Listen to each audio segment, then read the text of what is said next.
அப்படிங்கிற இந்த மூலிகைக்கு வந்து பார்த்திங்கன்னா அதிகமான ஆற்றல் சக்தி அப்படிங்கிறதெல்லாம் இருக்கும். அதனால தான் உங்களுக்கு இதெல்லாம் காட்டுறோம்.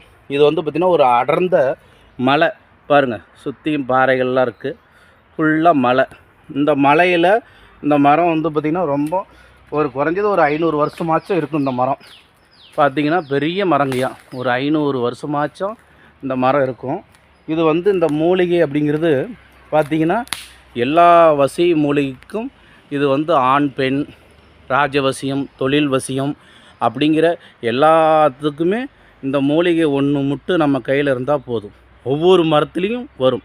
ஆலமரம், அத்தி மரம், அரச மரம், மாமரம், வேப்ப மரம் அப்படின்னு. அப்படி வரும்போது பார்த்திங்கன்னா ஒவ்வொரு மரத்துலேயும் ஒவ்வொரு மரத்துக்கும் ஒரு வகையான அந்த விஷயம் இருக்குதுங்க. அப்படிங்கும்போது பாருங்கள், இந்தா இங்கே ஒரு மூலிகை பாருங்கள் இந்த மரத்தில் வருது. அதே மாதிரி இங்கே பாருங்கள் ஒரு மூலிகை.